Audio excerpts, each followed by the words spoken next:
तो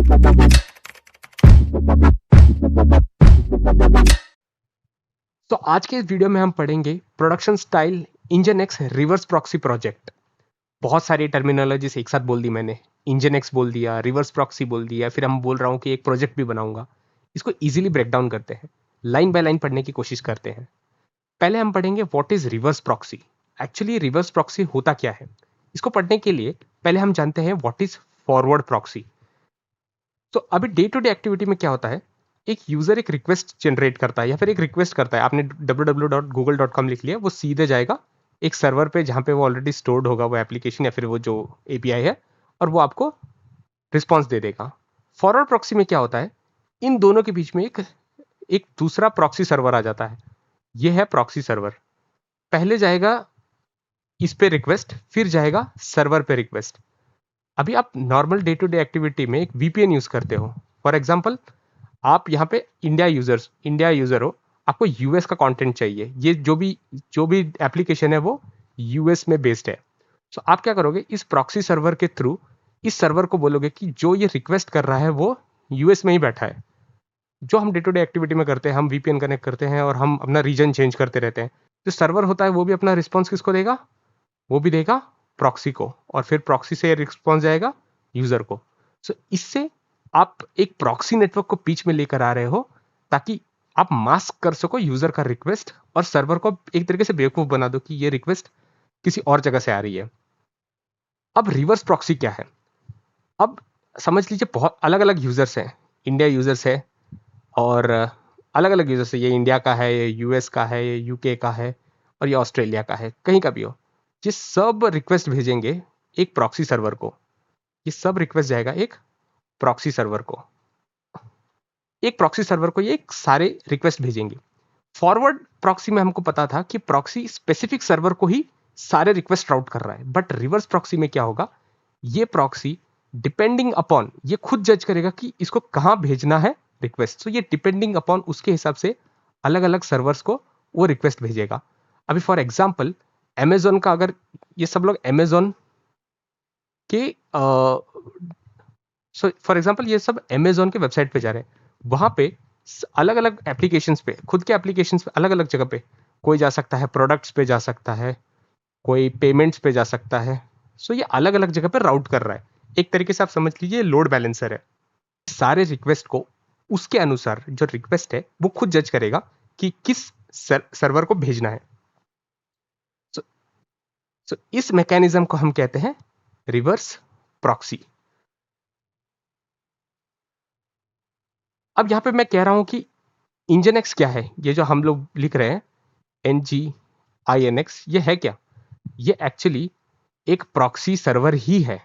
तो ये रिवर्स प्रॉक्सी सर्वर है, इसको आरपी कह सकते हैं। एक रिवर्स प्रॉक्सी सर्वर है, इसको प्रोनाउंस हम करते हैं इंजन एक्स। तो ये लिखा जाता है NGINX, बट इसको प्रोनाउंस किया जा सकता है इंजन एक्स की तरह। यहां हम देख सकते हैं कि NGINX एक्चुअली है क्या। NGINX एक पावरफुल वेब सर्वर है जो स्पेसिफिकली 3 काम करता है। एक, वेब सर्वर, जैसे भी मैंने आपको बताया एक रिवर्स प्रॉक्सी सर्वर है, तो ये एक वेब सर्वर की तरह काम करता है। स्टैटिक फाइल सर्व करता है, जैसे HTML का फाइल हो गया, CSS फाइल हो गया, जावास्क्रिप्ट के फाइल हो गए, वो सर्व करता है। देन रिवर्स प्रॉक्सी, जो अभी मैंने आपको समझाया, रिक्वेस्ट को बैकएंड तक फॉरवर्ड करता है। इसका आर्किटेक्चर मैं अभी आपको समझाऊंगा, उससे आपको ज़्यादा अंडरस्टैंडिंग मिलेगी कि NGINX है क्या एक्चुअली। और ये काम करता है एक लोड बैलेंसर की तरह। लोड बैलेंसर जैसे मैंने आपको समझाया कि इसको खुद पता है कि इसको कहाँ कहाँ राउट करना है, तो एक तरीके से ये सारे लोड को डिवाइड करता है। अब NGINX को अगर बेसिकली देखना है तो ये एक सिक्योरिटी गार्ड की तरह समझ लो। चाहे पिज्जा डिलीवरी हो या फिर कुरियर आ रहा हो, जो भी हो, आपका सिक्योरिटी गार्ड जो आपके बिल्डिंग के नीचे बैठता है वो सबको अलाउ करता है, लेकिन डिसाइड करता है कि उनको जाना कहाँ है। वो सीधे बताता है कि इस बिल्डिंग के इस फ्लोर पे तुम जाओ, इस बिल्डिंग के उस फ्लोर पे तुम जाओ, बिकॉज उसको एड्रेस पता है, उसको रिक्वेस्ट पता है कि ये पूछ क्यों रहे। तो आपको NGINX पता पड़ गया है क्या है करके, एक तरीके से सिक्योरिटी गार्ड है ये। सो अब हम क्या करेंगे, जैसा मैंने आपको पहले स्लाइड में बताया था कि हम एक production style engine x reverse proxy project बना रहे हैं। सो हम एक प्रोजेक्ट का स्ट्रक्चर बनाएंगे। जैसे मैंने पिछली बार एक पोर्टफोलियो का स्ट्रक्चर बनाया था, वैसे ही मैंने यहाँ पे भी एक स्ट्रक्चर बनाया है यूजिंग AI। एक सिंपल कैलकुलेटर एप्लीकेशन बना है। अब हम, हमारा मेन ऑब्जेक्टिव क्या है, हमें तो सब डॉकराइज करना है। हमने पिछली बार क्या सीखा था, डॉकर फाइल। हमको वही चीज़ यहाँ पे करना है, लेकिन हम इस बार यूज़ करेंगे हमारा एक रिवर्स प्रॉक्सी। अब ये रिवर्स प्रॉक्सी हम क्यों यूज़ कर रहे हैं? रिवर्स प्रॉक्सी हम इसीलिए यूज़ करना चाहते हैं क्योंकि हम अपने बैक एंड, फ्रंट एंड और जो भी हमारी बाकी के पीछे की सर्विसेज हैं, जो भी सर्विसेज हैं, हम उसको छुपाना चाहते हैं। हम उसको डायरेक्टली यूज़र्स को एक्सेस नहीं करने देना चाहते। हम उसके पोर्ट नंबर्स डायरेक्टली एक्सपोज़ नहीं करना चाहते। सो यहाँ पे हम एक कैलकुलेटर एप्लीकेशन बनाएंगे। एक सिंपल कैलकुलेटर एप्लीकेशन को हम लोगों ने एक माइक्रो सर्विसेज आर्किटेक्चर में डिवाइड किया हुआ है। उसको मैं आपको बेसिकली स्टेप बाय स्टेप समझाऊंगा। मैं आपको कोड नहीं समझाऊंगा बिकॉज कोड इज समथिंग जो मैंने भी अभी तक नहीं सीखा है। वो कोड एक बेसिक स्ट्रक्चर है और मैं खुद चाहता हूँ कि आप एआई यूज करो वाइल कोडिंग, बट मैं आप जितना हो सके आपको बेसिकली जितना हो सके मैं आपको बेसिक कोड समझाने की कोशिश करूंगा। तो यहाँ पे हम बेसिकली सीख रहे हैं 5 कंटेनर बनाएंगे हम, 5 डॉकर कंटेनर। उसके अंदर हम क्या क्या यूज कर रहे हैं? एक इंजनएक्स रिवर्स प्रॉक्सी। उसके अंदर हम एक और डेटाबेस यूज कर रहे हैं। The database name is PostgreSQL database. MongoDB, there are other databases. अभी फिलहाल के लिए मेरे को सिर्फ नाम ही पता है सबके। एंड देन डॉकर कंपोज, जो मैंने बताया था कि हम सारे कंटेनर को मिला के एक डॉकर कंपोज फाइल बनाएंगे। चलिए, तो अभी ये प्रोजेक्ट का आर्किटेक्चर है क्या, वो जानना सबसे ज्यादा जरूरी है। सो हमारा है पहला फ्रंट एंड। हमने बनाया है एक फ्रंट एंड। उसमें क्या है? फ्रंट एंड वही है जो ये जो पेज आपको दिख रहा है, ये फ्रंट एंड है। इसमें जो भी बटन्स आपको दिख रहे हैं सब फ्रंट एंड की बटन्स है। फिर एक बैक एंड है। बैक एंड एक्चुअली वर्क करता है लॉजिक, जहां पे मैंने सब कुछ लिखा हुआ है। अगर मैं ये नेक्स्ट क्लिक कर रहा हूं तो मैं बैक एंड को कॉल कर रहा हूं ताकि वहां पे जो लॉजिक लिखा हुआ है वो रन हो और मुझे नेक्स्ट पेज लोड हो। तो उस तरीके से एक तरीके का बेसिक बिजनेस लॉजिक है फॉर कैलकुलेटर में। यहाँ पे कैलकुलेशन हो रहा है एक्चुअली। फिर हम एआई सर्विसेज हम क्यों यूज कर रहे हैं? तो मैं जो भी ऑपरेशन कर रहा हूँ ना, वो एआई मुझे ऐसे बताएगा, इन ए लेमन टर्म मुझे बताएगा कि तुमने अभी एक्चुअली किया क्या करके। फिर हम डीबी यूज कर रहे हैं। फिर आप बोलोगे भाई कैलकुलेटर में डीबी किस लिए यूज कर रहे हो? यहाँ पे हम डीबी इसलिए कर रहे हैं क्योंकि हम एक हिस्ट्री, एक तरीके से फंक्शनैलिटी ऐड किया है मैंने कि हम हिस्ट्री इसका रिकॉर्ड करेंगे। और फिर हम यूज करेंगे NGINX, इंजन एक्स है ट्रैफिक कंट्रोलर, वही सिक्योरिटी गार्ड या फिर एक ट्रैफिक हवलदार। वो क्या करेगा? वो डिसाइड करेगा कि रिक्वेस्ट को कहाँ जाना है करके। और फिर सबसे इंपॉर्टेंट जो आज हम सीखेंगे वो है Docker compose dot YML, YAML file. वो है एक ऑर्केस्ट्रेटर मतलब वो सारे कंटेनर को लेगा, सारे कंटेनर को खुद एक तरीके से एक साथ स्टार्ट करेगा। जैसे हमने पिछली बार देखा था कि हमने डॉकर फाइल बनाया और उसको हमने अकेले रन किया। यहाँ पे हम पूरे कंटेनर्स को साथ में रन करेंगे एक फाइल, एक डॉकर कंपोज YAML फाइल के द्वारा। अब समझते हैं सबसे मेन इंपॉर्टेंट चीज, इस चीज का आर्किटेक्चर। सो अभी हम समझेंगे आर्किटेक्चर। अभी आप समझ लीजिए, आप एक ब्राउजर यूज कर रहे हैं।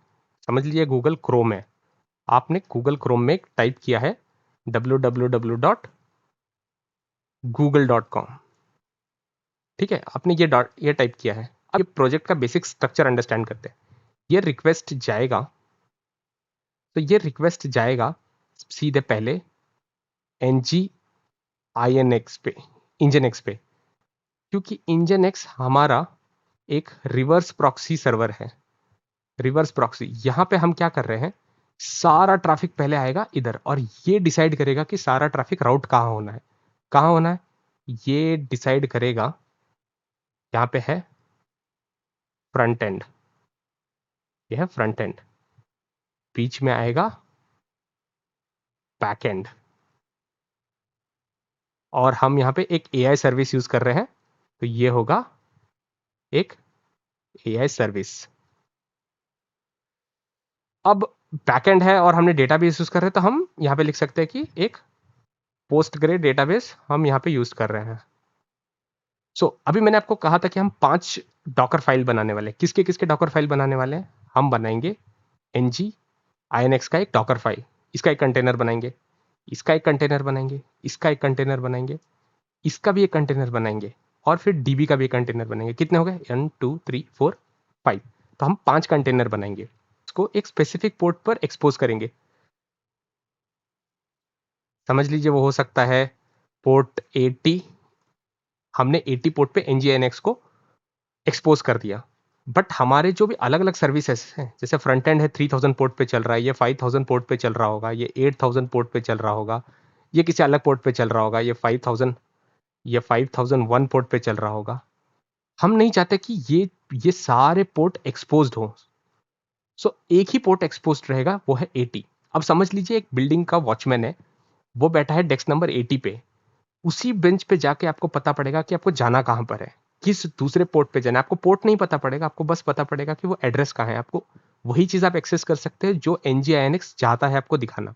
अब हम वो भी सीखेंगे कि हम NGINX को कॉन्फ़िगर कैसे कर सकते हैं। चलिए यहाँ पे मैं आपको और सरल भाषा में समझाता हूँ हो क्या रहा है। अभी पहले देखिए, अगर वेबसाइट का फ्रंट एंड में जाना है तो पहले यूज़र आएगा, उसका रिक्वेस्ट जाएगा पहले NGINX को, फिर NGINX पे जाएगा फ्रंट एंड पे, और से फ्रंट एंड का अब क्या होगा, रिक्वेस्ट आया है NGINX को, NGINX से बैकएंड पे जाएगा। बैकएंड से क्यों, वहां पे हम लोगों ने एक्चुअल कैलकुलेशन किया और वहां पे हमारा जो भी एक्सप्लेनेशन वाला प्रोग्राम है वो लिखा हुआ है, जो फंक्शन है हमारा एक्सप्लेनेशन वाला वो वहां पे लिखा हुआ है बैकएंड पे, और वो कहाँ स्टोर्ड है हमारे डेटाबेस से। सो ये डेटाबेस से रिट्रीव होगा बैकएंड पे, बैकएंड से आएगा NGINX पे, और NGINX से मिलेगा यूजर को। सो वैसा वैसा प्रोसेस है कि यूजर ने रिक्वेस्ट किया, NGINX पे जाएगा, फिर बैकएंड पे जाएगा, और बैकएंड से डेटाबेस पे जाएगा, और डेटाबेस से वैसा वर्सा उसी फ्लो में वापस आएगा। अभी AI हमने यूज किया, उसमें भी सेम है, NGINX पे जाएगा और AI सर्विसेज पे जाएगा, AI सर्विसेज का रिस्पॉन्स NGINX पे, और ये यूजर का रिस्पॉन्स। तो आप ये समझ लीजिए हम एक प्रॉक्सी सर्वर यूज कर रहे हैं बीच में, ताकि हम अपने पीछे के फ्रंट एंड, बैक एंड और AI सर्विसेज को बचा सके। अब यहाँ पे देख लीजिए NGINX डेटाबेस को कंट्रोल नहीं कर रहा, वो कर रहा है बैकएंड को, वो कर रहा है फ्रंट एंड को, वो कर रहा है AI सर्विसेज को, और बैक और डेटाबेस को कौन कर रहा है, बैकएंड। वही हम नेक्स्ट इसमें सीखेंगे। ने बताया NGINX फ्रंट एंड को मैनेज कर रहा है, बैक एंड को मैनेज कर रहा है, AI सर्विसेज को मैनेज कर रहा है, और बैक एंड यहाँ डेटाबेस को मैनेज कर रहा है। और क्या नहीं हो रहा है यहाँ पे, फ्रंट एंड डेटाबेस को मैनेज नहीं कर रहा, AI डेटाबेस को मैनेज नहीं कर रहा, और आउटसाइड वर्ल्ड उस कंटेनर को अभी बात नहीं कर सकता जब तक हम उसको पोर्ट मैपिंग ना कर सके, जब तक हम उसको एक तरीके से इंटरनेट पे जब तक हम उसको इंटरनेट पे एक्सपोज ना कर दे, तब तक उस कंटेनर से कोई बात नहीं कर सकता। तो ये एक प्रॉपर नेटवर्किंग फ्लो बताया है कि अंदर कौन किससे बात कर सकता है। ये एक तरीके से आप समझ लीजिए कि एक प्राइवेट व्हाट्सएप ग्रुप है, जिसमें सिर्फ प्रोजेक्ट मेंबर्स जो हैं वो एक दूसरे से बात कर सकते हैं, बाहर वाला डायरेक्टली उस चैट में घुस नहीं सकता। अब हम यहाँ पे वापस वही चीज करेंगे जो मेन इंपॉर्टेंट है, वो है डॉकराइजेशन। हम करेंगे इस पूरे प्रोजेक्ट को डॉकराइज, बट इससे पहले हम समझते हैं ये प्रोजेक्ट एक्चुअली है क्या। सो इसलिए हम चलते हैं अपने VS कोड पे। ओके, यहाँ पे तो बहुत कुछ दिख रहा है एक साथ। Let me minimize all this so that आपको मैं प्रोजेक्ट स्ट्रक्चर दिखा सकूं। ओके, सो हमने जैसे बताया हमारा एक AI सर्विसेज है, AI सर्विस है जो हमने डेवलप किया है। AI सर्विस के अंदर एक app.py नाम की एक फाइल डेवलप हुई है या फिर हमने बनाई है।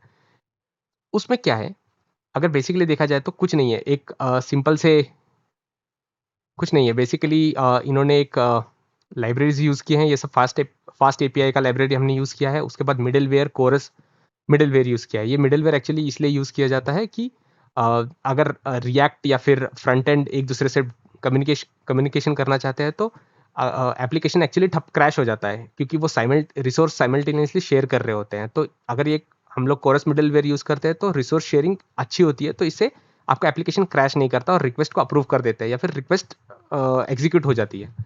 फिर यहाँ पे है पाइडेंटिक इंपोर्ट बेस मॉडल। ये एक्चुअली बताता है कि आपका जो रिक्वेस्ट है, आप जो फ्रंट एंड में अपना एंट्री करोगे वो किस स्ट्रक्चर में होनी चाहिए। जैसे यहाँ पे कैलकुलेटर है तो यहाँ पे पहला नंबर डालो, फिर दूसरा नंबर डालो, फिर आपको करना क्या है, लाइक ऐड करना है, डिवाइड करना है, मल्टीप्लाई करना है, वो बताओ। उसके बाद रिजल्ट मिलेगा। जैसे अभी उस तरीके से हम एंट्री करेंगे, वो हम देखेंगे बाद में। ये सबसे ज़्यादा इंपॉर्टेंट है, ये है app is equal to fast API। हम यहाँ पे एक API सर्वर स्टार्ट करने की बात कर रहे हैं। ये मैंने जैसे आपको पहले कहा था, this is a class. Fast API एक क्लास है जिसको हम एक वेरिएबल में असाइन कर रहे हैं। ये एक तरीके से कह रहा है कि आप API सर्वर स्टार्ट करो। ठीक है, ये सबसे इंपॉर्टेंट है, ये एक एप्लीकेशन स्टार्ट करने का फर्स्ट स्टेप है, समझ लीजिए। उसके बाद हम मिडिलवेयर को कन्फिगर करेंगे। जैसे कोरस मिडिलवेयर पे ये अलाउ ओरिजिन, ये बोलेगा सारे रिक्वेस्ट को अलाउ करो। उसके बाद अलाउ क्रेडेंशियल्स ट्रू और नो, ये एक तरीके से कैशे है और ऑथेंटिकेशन के लिए यूज होता है। जैसे आप लॉग इन करना चाहते हैं उसके लिए। अलाउ मेथड्स है वो अपना गेट, पोस्ट, पैच। अगर आपने पोस्टमैन देखा हो तो API को टेस्ट करने के लिए कुछ API को राउट करने के लिए या फिर API को टेस्ट करने के लिए कुछ मेथड्स हैं, जैसे गेट है, पोस्ट है, पैच है। उसके बारे में हम अलग से एक डिटेल वीडियो बनाएंगे, बट फिलहाल के लिए आप समझ लीजिए कि वो एक तरीके एक मेथड है। अलावा हेडर्स है, हेडर वही है कि जो लिंक हम लोगों ने आया है वो लिंक एक्चुअली ऊपर शो हो। ठीक है, ये चीज़ हम लोग को समझ में आ गई है। फिर है class explain request base model. अगर आपने उप्स कॉन्सेप्ट पढ़ा है तो ये है इनहेरिटेंस। यहाँ पे हम एक क्लास को दूसरे क्लास के साथ इनहेरिट कर रहे हैं। बेस मॉडल जो हमने यहाँ पे बनाया है, बेस मॉडल एक तरीके से हमको बताता है कि हमारा स्ट्रक्चर क्या होना चाहिए। तो यहाँ पे हम बोल रहे हैं कि नंबर वन डालो, जो नंबर वन होगा वो फ्लोट होगा। अभी फ्लोट हम इसलिए यूज कर रहे हैं क्योंकि डेसिमल भी हम यूज कर सकते हैं। नंबर टू भी फ्लोट होगा। ऑपरेशनल जो भी ऑपरेशन होगा वो हमारा स्ट्रिंग होगा। स्ट्रिंग मतलब एडिशन हो सकता है, सब्सट्रैक्शन हो सकता है, डिविडेशन हो सकता है, मल्टीप्लिकेशन हो सकता है, और हमारा रिजल्ट भी फ्लोट में स्टोर होगा। और उसी के साथ फिर हम देखेंगे यहाँ पे नीचे कि एक्सप्लेन क्लास, फिर से एक और चीज वही है एक्सप्लेनेशन। ये हमारा एआई सर्विसेज के लिए है। जो हमारा एआई सर्विस है वो यहाँ पे स्टोर कर रहा है अपना एक्सप्लेनेशन रिस्पॉन्स। तो वो यहाँ पे अपना कर रहा है एआई रिस्पॉन्स। ये देखिए क्लास एक्सप्लेन रिस्पॉन्स, और जो एक्सप्लेनेशन है वो पूरा स्ट्रिंग में स्टोर करेगा। अब जो मैंने आपको बताया था वो आपका मेथड्स जो आपको एपीआई राउट करने में मदद करते हैं वो है पोस्ट। हम यहाँ पे पोस्ट यूज कर रहे हैं, और ये हम लोग लिंक का हमारा एक तरीके से सफिक्स है। जैसे अगर हमारा लिंक समझ लीजिए हो जाएगा लोकल होस्ट, ये हमारा जो हमेशा का लिंक होता है, उसके बाद एक सफिक्स आएगा वो है एक्सप्लेन। सो जब भी हम इस लिंक पे जाएंगे तब ये पार्ट एग्जीक्यूट होगा। यहाँ पे ये हमको बताएगा कि हमने किया क्या है। पहले रिक्वेस्ट क्या था हमारा, जिसमें रिक्वेस्ट में सब कुछ दिखाएगा, नंबर कौन सा हमने पहला डाला, दूसरा कौन सा डाला, फिर उसका हम लोगों ने ऑपरेशन क्या किया, उसके बाद हम लोगों का रिजल्ट क्या है, ये पूरी तरीके से एक्सप्लेन करेगा। तो ये बेसिकली उतना ही टर्म है। वो रिटर्न क्या करेगा, एक एक्सप्लेन रिस्पॉन्स, पूरा ये सब कुछ लेके एक्सप्लेनेशन देगा आपको। एंड इसके बारे में, ये प्रोग्रामिंग के बारे में आप अभी ज़्यादा दिमाग मत खराब कीजिए क्योंकि मैं खुद ही नहीं कर रहा। इसके बारे में हम आगे जाके पढ़ेंगे कि ये एक्चुअली प्रोग्रामिंग होती कैसे है, और हम एपीआई के बहुत सारे प्रोजेक्ट्स लिखने वाले हैं। तो डोंट वरी, एक एक लाइन बाय लाइन पढ़ेंगे। अब मेन ये प्रोग्राम लिखने के बाद हम लोगों ने एक डॉकर फाइल बनाया है। मैंने पिछले वीडियो में आपको बताया था कि डॉकर फाइल कैसे बनाते हैं। सो वापस से सेम टेम्पलेट उन्होंने यूज़ किया है कि हमें चाहिए पाइथन, पाइथन का स्लिमेस्ट वर्जन ले लो, डायरेक्टरी ऐप बनाओ, रिक्वायरमेंट ये करो, फिर पिप इंस्टॉल करो, फिर कॉपी जैसा हम लोगों ने किया था, एक्सपोज इस बार किस में किया इन्होंने, 5000, ये याद रखना 5000 पोर्ट पे उन्होंने एक्सपोज किया है इसको। फिर जो कमांड हम लोग को रन करने के लिए चाहिए वो हमने किया है, यहाँ पे पोर्ट मैपिंग कर दिया है। अब इसका रिक्वायरमेंट भी देख लो क्योंकि हमने रिक्वायरमेंट बोला, तो ये सब रिक्वायरमेंट्स हैं बेसिकली। हो गया हमारा एआई सर्विसेज। चलिए बैकएंड पे चलते हैं। बैकएंड भी सेम है। बैकएंड में यहाँ पे हमारा पूरा एक्चुअली कैलकुलेशन का कोर लॉजिक छुपा हुआ है कि ऐड होगा तो क्या होगा। जैसे यहाँ पे लिखा हुआ है ऐड होगा तो फिर क्या करना है, request number plus number 2। So basically अगर इसको थोड़ा बहुत मैं एक्सप्लेन करूँ तो वापस से हमने वही सारे लाइब्रेरीज यूज़ किए हैं। HTTP एक्सेप्शन वो हमको HTTP में रिस्पॉन्स देता है। जैसे 200 है तो आपका एग्जीक्यूट हो गया है, 404 है तो एरर है, 400 सीरीज सब एरर में आता है, 200 सीरीज एग्जीक्यूशन में आता है। सो यहाँ पे इम्पोर्ट पाइकॉप G2 लिखा हुआ है, साइकॉप G2 सॉरी, यहाँ पे इम्पोर्ट साइकॉप G2 लिखा हुआ है। ये डेटाबेस कनेक्शन के लिए एक तरीके से एक लाइब्रेरी है। इम्पोर्ट OS एनवायरमेंट वेरिएबल्स को इम्पोर्ट किया हम लोगों ने। From data type import data, from date time import date time किया है। ये डेट टाइम जो हमारे लिए मॉड्यूल है वो यूज़ करने के लिए। फिर वापस यहाँ पे भी हमने एप्लीकेशन सर्वर यूज़ किया है, ये बैकएंड के लिए है। वो फ्रंट एंड वो एआई सर्विसेज के लिए था, ये बैकएंड के लिए है। वापस से हमने मिडिलवेयर को कॉन्फ़िगर किया है। यहाँ पे हमारा शुरू हो जाता है, हमने एक क्लास बनाया है कैलकुलेशन रिक्वेस्ट। अब कैलकुलेशन यहाँ पे एग्जैक्टली होगा। अब देखिए यहाँ पे नंबर 1, नंबर 2, नंबर 3 डालो, रिजल्ट होगा स्टोर कैलकुलेशन रिस्पॉन्स पे। फिर यहाँ पे एक नेक्स्ट स्टेप यूज किया है, गेट डीबी कनेक्शन। अब हम क्या कर रहे हैं, ये सब कुछ होने के बाद एक डीबी, एक कनेक्शन फंक्शन बना रहे हैं, एक डेटाबेस कनेक्शन फंक्शन बना रहे हैं, ताकि जब भी ये रन हो तो इनका डेटाबेस क्रिएट हो या फिर डेटाबेस से कनेक्ट हो। तो कनेक्शन हम बता रहे हैं कि एक पोस्ट ग्रे कनेक्शन होगा, उसमें हमारा डीबी होस्ट होगा, उसका नाम होगा पोस्ट ग्रेस, डीबी नेम होगा कैलकुलेटर, डीबी यूजर होगा कैलकुलेटर, और डीबी पासवर्ड होगा कैलकुलेटर। और हम रिटर्न क्या करेंगे, ये रिटर्न कनेक्शन। बार बार जब भी आएगा तो ये कनेक्शन हमेशा रन करेगा जब भी आपका कोई ऑपरेशन होगा। जब जैसे ही आप कुछ नंबर डालेंगे तो ये कनेक्शन रन होगा। अब ये इनिट क्या है, इनिट अंडरस्कोर डीबी, ये क्या कर रहा है, जो भी आप ऑपरेशन कर रहे हैं वो सब एग्जीक्यूट होने के बाद हमारे लिए हिस्ट्री की तरह सेव्ड रहेगा। जो भी ऑपरेशन हमने किया वो सब सेव रहेगा। सो ये इनिट एक्चुअली वही काम कर रहा है, सब कुछ सेव करने का काम कर रहा है। और ये बाकी सब जो भी है, कनेक्शन कमिट, कनेक्शन क्लोज, ये सब हम बाद में पढ़ेंगे। और ये एक्सेप्शनल हैंडलिंग, एरर हैंडलिंग कहते हैं इसको, ये सब हम बाद में पढ़ेंगे। जो मेन कोर लॉजिक है वो ये है, जब भी हम कैलकुलेट पे क्लिक करेंगे तब ये वाला पोस्ट, ये वाला लाइन है, ये वाला सबसे ज़्यादा इंपॉर्टेंट है। ये एग्जीक्यूट होगा। जहाँ पे दिख रहा है एडिशन में हमारा ये लॉजिक रन करेगा, सब्सट्रैक्ट में हमारा ये लॉजिक रन करेगा। ये बेसिकली इफ एंड एल्स वाले स्टेटमेंट्स है। अगर आपने पाइथन का बेसिक, जो मैंने आपको पहले कहा था कि आप पाइथन का बेसिक थोड़ा पढ़ लीजिए, उसमें इफ एंड एल्स वाले जो प्रॉब्लम्स है, बेसिक प्रॉब्लम्स, उसमें ये नंबर 1 वाला प्रॉब्लम समझ लीजिए, एडिशन सब्सट्रैक्शन।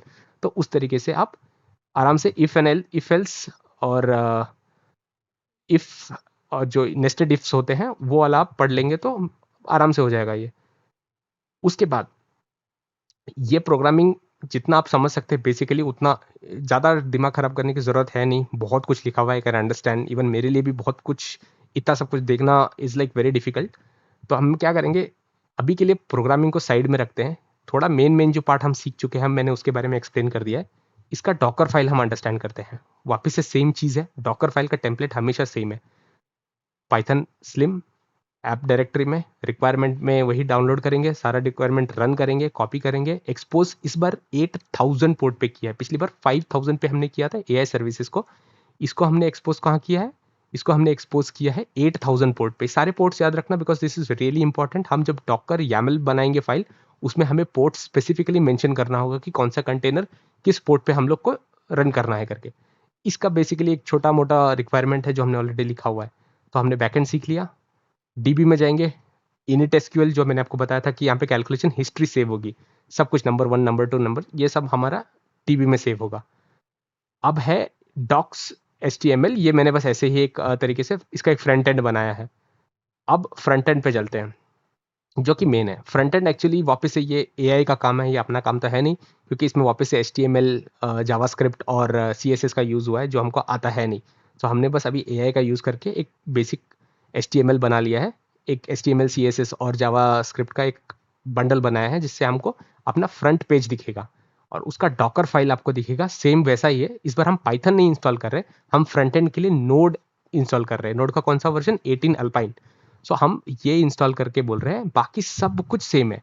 बट यहाँ पे फ्रंट एंड को यूज चालू करने के लिए आपको npm रन करना पड़ता है, npm स्टार्ट। जैसे npm रन डेव यूज करते हैं फ्रंट एंड को रन करने के लिए, वैसे यहाँ पे हम npm स्टार्ट कमांड दे रहे हैं to start the front end. Okay, चलिए हमने फ्रंट एंड भी देख लिया। अब हमारा सबसे इंपॉर्टेंट है nginx। nginx actually reverse proxy, मैंने ये बता दिया, बट nginx वर्क कैसे करता है? ये वर्क तभी करेगा जब आप इसको करेक्टली कन्फ्यूगर करेंगे। आप जैसे बताओगे ये वैसे काम करेगा। आपने कन्फिगरेशन आइटम में जो जो लिखा हुआ है या फिर कन्फिगरेशन डॉक्यूमेंटेशन में जो लिखा है, ये वही चीज़ फॉलो करेगा। सो ये इंपॉर्टेंट है, इसका कन्फिगरेशन हमको सीखना पड़ेगा ये है क्या करके। तो लेट्स ओपन दैट, चलिए सीखते हैं। अब यहाँ बोल रहे हैं सर्वर।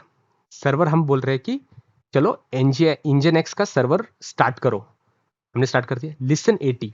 अब हम क्या बोल रहे हैं कि nginx का सर्वर हमेशा किस किस पोर्ट को लिसन करेगा, 80। इसके अलावा कोई पोर्ट को हम टच नहीं करेंगे, सिर्फ लिसन 80। मतलब सिक्योरिटी गार्ड अब 80 नंबर डिस्क पे बैठा दो, अब वही बताएगा कि आगे करना क्या है करके।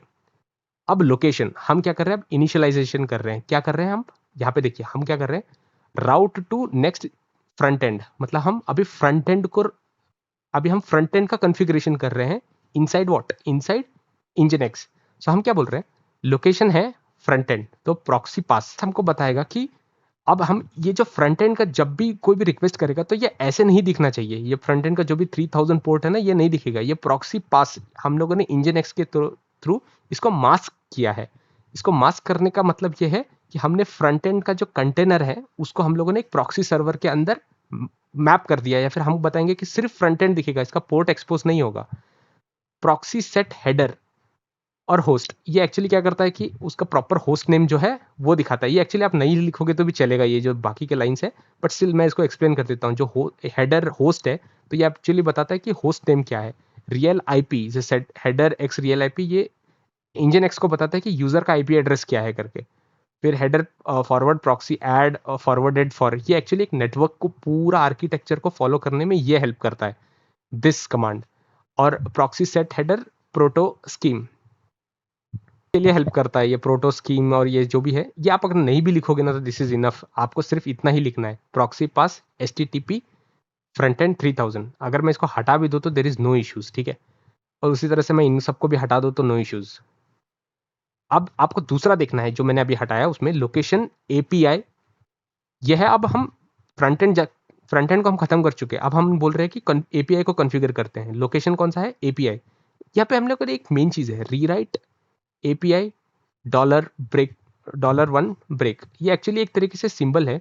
हम क्या कह रहे हैं इसको, कि जब भी हमारा रिक्वेस्ट जाएगा, वो जाएगा, समझ लीजिए, local host slash API slash उसके आगे कुछ भी जाएगा। समझ लीजिए उसके आगे जाएगा कैलकुलेशन, उसके आगे अगर कैलकुलेशन है, ये बहुत बड़ा लिंक बन गया। बट बैकएंड को तो एपीआई क्या है पता ही नहीं है, बैकएंड को सिर्फ कैलकुलेशन पता है। तो जब हम ये बोलते हैं कि रीराइट लिखो, इसका मतलब ये हम क्या कह रहे हैं कि ऑल्दो ये रिक्वेस्ट जा ऐसे रहा है, बट बैकएंड को आप दिखाओ कि सिर्फ ये रिक्वेस्ट आ रहा है, किसका? कैलकुलेशन का। तो इसको कहते हैं हम रीराइटिंग। ये अंदर ही अपने आप को रीराइट कर लेगा, प्रॉक्सी सर्वर ही इस पूरे यूआरएल को चेंज करके ऐसा बना देगा। नाउ नेक्स्ट इज, अब हम जाएंगे एआई सर्विसेज पे। एआई सर्विसेज पे वापस से हम ये सब हटा सकते हैं, हमें इसकी सबकी कोई ज़रूरत नहीं है।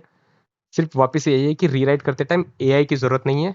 आप डायरेक्टली जो आपका यूआरएल का लास्ट का पोस्ट होगा, या फिर आपने जो जिस तरीके से राउट किया होगा सफिक्स से, बस उतना ही दिख जाए, उतना काफ़ी है।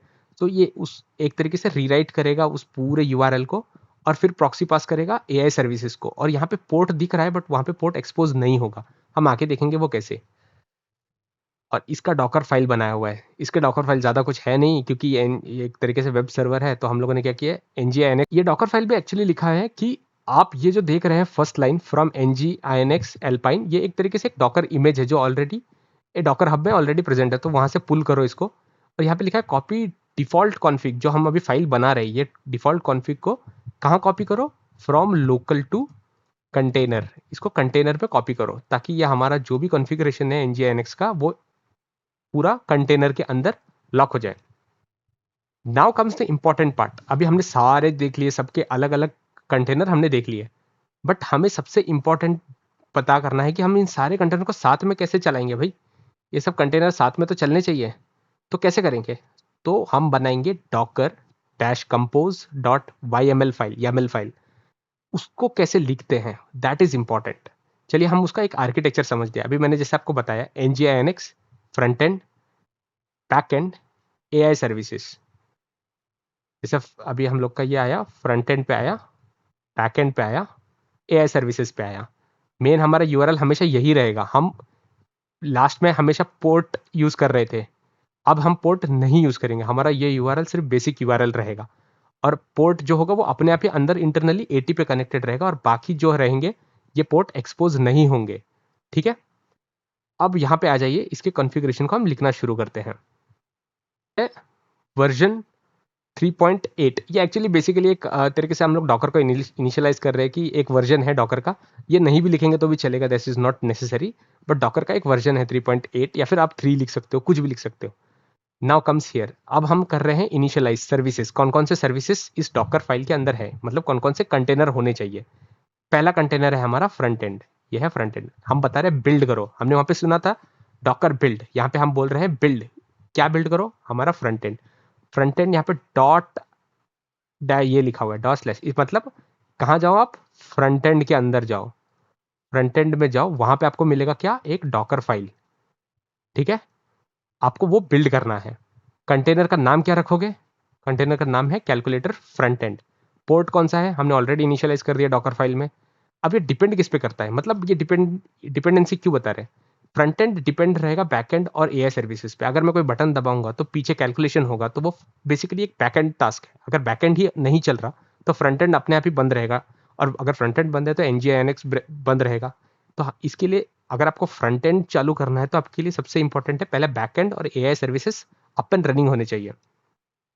आप ये नेटवर्क के बारे में ज़्यादा दिमाग मत खराब कीजिए, क्योंकि ये नेटवर्क इन द सेंस ये बोल रहा है कि एक पूरे स्ट्रक्चर में, कैलकुलेटर नेटवर्क के स्ट्रक्चर में, ये सारे कंटेनर लाइन में रहेंगे करके। सिमिलरली हमारे पास दूसरा हम कंटेनर बोलिए, ये पहला कंटेनर बन गया, ये दूसरा कंटेनर हम है बैकएंड पे। वापस बैकएंड को बिल्ड, वापस बैकएंड के अंदर जाओ, डॉकर फाइल से ये बिल्ड करो। क्या बिल्ड करो? डॉकर का कैलकुलेटर बैकएंड, ये होगा अपना कंटेनर नेम, ये होगा पोर्ट नेम। ये इंपॉर्टेंट है क्योंकि बैकएंड हमेशा डिपेंडेंट बैकएंड है कनेक्टेड टू डेटाबेस। एक डीबी से कनेक्टेड है, तो हमें डीबी इनिशियलाइज करना होगा क्योंकि बैकएंड का जो भी टास्क है वो डीबी में सेव होगा या डीबी से रिट्रीव होगा। तो हमारा डीबी जो है वो पोस्टग्रेस है। अभी आप समझ लीजिए डीबी हम लोगों ने यहाँ पे बनाया नहीं है, उसका खुद का एक कंटेनर बनना बाकी है। बट आप समझ लीजिए हम इस पे इनिशियलाइज कर रहे हैं, इस कंटेनर के अंदर हम उसको भी पैक कर रहे हैं, ये बता के कि ये डीबी यूज करना है। कौन सा डीबी है? पोस्टग्रेस डीबी है। कैलकुलेटर उसका नाम है। यूजर जो भी आपका यूजर नेम है वो कैलकुलेटर है, पासवर्ड कैलकुलेटर है। किस पे डिपेंडेंट है? पोस्टग्रेस पे। पोस्टग्रेस अभी हम आगे जाके कंटेनराइज करेंगे उसको भी। वापस से सेम नेटवर्क।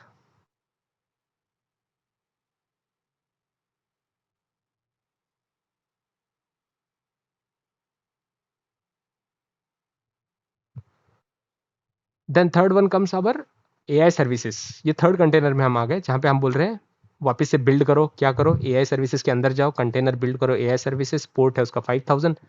वापस नेटवर्क वही है। अब हम आ गए हमारे फोर्थ कंटेनर पे, दैट इज पोस्टग्रेस। पोस्टग्रेस पे हम बोल रहे हैं, यहाँ इंपॉर्टेंट है क्योंकि हमने पोस्टग्रेस का कुछ लिखा नहीं है वहाँ पे, डॉकर फाइल डीबी का कोई फाइल लिखा नहीं है, तो हम यहाँ पे डायरेक्टली इनिशियलाइज कर रहे हैं। एक काम करो, इमेज पोस्टग्रेस का इमेज डॉकर हब से बिल्ड करो, निकालो। वो ऑलरेडी वहाँ पे है, तो हमको यहाँ पे बिल्ड करने की जरूरत नहीं, वो ऑलरेडी है। अब हम क्या करेंगे, हमारा कंटेनर उस इमेज से हमारा कंटेनर बनाओ, दैट इज कैलकुलेटर डीबी। उसका एनवायरमेंट हम सेट करेंगे कि डीबी का नाम क्या है? कैलकुलेटर। उसका यूजर नेम क्या है? कैलकुलेटर। और पासवर्ड भी है कैलकुलेटर। वॉल्यूम, ये फर्स्ट लाइन जो इनिशियलाइज करती है डीबी इनिट डॉट एसक्यूएल, ये इनिट डॉट एसक्यूएल क्या इनिशियलाइज कर रहा है? ये बोल रहा है कि जब भी आपका ये डीबी रन करेगा आपको टेबल बनाना है। Init dot SQL is use to create tables. अब पोस्टग्रेस डेटा वेरिएबल, ये सबसे इंपॉर्टेंट लाइन है, ये जो लाइन है Postgres data variable lib Postgres SQL data. अब ये क्या बोल रहा है? ये वॉल्यूम में अगर आपने कंटेनर डिलीट कर दिया, किसी तरीके से आपने कंटेनर डिलीट कर दिया, तो आपका डेटा तो पूरा चला जाएगा। बट अगर आपने ये लाइन इनिशियलाइज की है तो आपका डेटा हमेशा स्टोर्ड रहेगा। इवन अगर आप कंटेनर डिलीट कर दोगे, और अगर आपको डेटा वो उसके अलग अलग कमांड्स है कि आप आकर खुद से डेटा वाइप आउट करना चाहते हो, बट फॉर नाउ अगर आपने गलती से कंटेनर डिलीट कर दिया फिर भी आपका डेटा नहीं जाएगा अगर आपने ये वाला कमांड यूज किया है कंटेनराइजेशन करते टाइम। फिर हमने पोर्ट इसको इनिशियलाइज किया है 5432 पे, फिर वापस कैलकुलेटर नेटवर्क। लास्ट कंटेनर जो हम यूज करेंगे वो है NGINX का। NGINX का हम बोलेंगे कि वापस जाओ कंटेनर, हमने उसका डॉकर फाइल बना दिया है, उसका नाम रखो कैलकुलेटर NGINX। पोर्ट हमने 80:80 रखा है। अब ये 80:80 क्या है? आपका जो पहला 80 है, जो आपका फर्स्ट 80 है वो है लोकल मशीन का, और जो सेकंड 80 है वो है कंटेनर का। सो हम क्या कर रहे हैं, एक प्लग यहाँ से लेके आ रहे हैं और हम इस कंटेनर में 80 नंबर प्लग पे इसको जोड़ देंगे। सो मतलब यहाँ का 80, यहाँ का 80। सो अब जो भी कम्युनिकेशन होगा उन दोनों में ऐसे होगा, लोकल मशीन का 80 नंबर पोर्ट और कंटेनर का पोर्ट नंबर 80।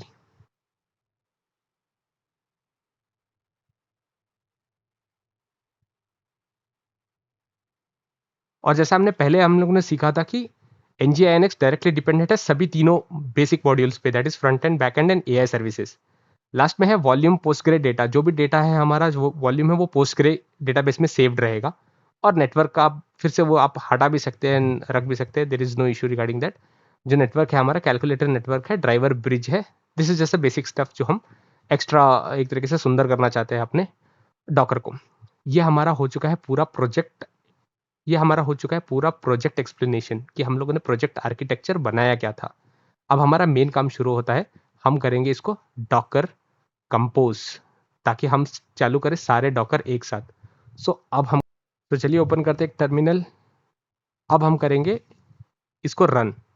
रन करने से पहले हम करेंगे बिल्ड, क्योंकि हमने ऑलरेडी एक डॉकर कंपोज बना दिया है, तो हमको बिल्ड करना है। क्या बिल्ड करना है? हमें डॉकर कंपोज YAML फाइल को बिल्ड करना है। लिखेंगे डॉकर कंपोज अप और हम करेंगे उसको बिल्ड। चलिए करते हैं। ओके, ये स्टार्ट करेगा, it will take some time because ये हर चीज इंस्टॉल करेगा। अब ओके, सो ऑलमोस्ट हमारा डॉकर कंपोज बिल्ड कंप्लीट हो चुका है। अब हम चाहे पहले जाके डॉकर में चेक करते हैं कि हमारा इमेजेस है कि नहीं। So if you can see, यहाँ पे हमको सारे इमेजेस दिख रहे हैं, calculator NGINX, calculator app, back and services, front end. So 1 2 3 4 and Postgres 5। 5 हमको इमेज दिख रहे हैं और 5 कंटेन। अब हमको एक कंटेनर दिख रहा है जो हमने डॉकर डॉकर YAML से हमने एक कंटेनर बनाया जिसके अंदर ये पांचों है और ये सर्विस रन कर रहा है। अभी आप देखोगे तो ये रन कर रहा है, इसका मतलब हमारा वेबसाइट अप एंड रनिंग है। तो चलिए देखते हैं। सिर्फ हमें टाइप करना है local host. Just local host type करता हूँ, सॉरी यहाँ पर टाइप करता हूँ लोकल होस्ट। जैसे मैं लोकल होस्ट करूँगा हमारा कैलकुलेटर बिल्कुल एक सुंदर सा इंटरफेस हमारे सामने है। कह रहा है नंबर एक, कोई भी नंबर 1 डालो, हम यहाँ पे डालते हैं 4। नंबर 2 डालो, हम यहाँ पे डालते हैं 10। आपको क्या करना है, एडिशन करना है, सब्सट्रैक्शन करना है, मल्टीप्लिकेशन, हम एडिशन ही करेंगे। कैलकुलेट। ओ, तो ये हमको रिजल्ट भी दिखा रहा है और हमारा AI एक्सप्लेनेशन है यहाँ पे, you added 4 and 10, the result is 14। So ये हमारा AI सर्विसेज किक इन है, ये हमारा फ्रंट एंड है और ये जो कैलकुलेशन हुआ ये हमारा बैक एंड है एंड एवरीथिंग इज मास्क्ड। अभी आपको चेक करवाऊं तो इंस्पेक्ट पे अगर आप जाओ, सो यहाँ पे आप देख सक सो यहाँ पे आप देख सकते हो कि यहाँ पे कैलकुलेट है। Let me just move it out. So यहाँ पे आप देख रहे हो कि इसका API एड्रेस क्या है। देखिए API कैलकुलेट है, बट क्या पोर्ट नंबर आपको दिख रहा है? नहीं, क्योंकि पोर्ट नंबर हो चुका है मास्क्ड। सो इस तरीके से हम अपना जो पोर्ट है उसको हम बचा सकते हैं।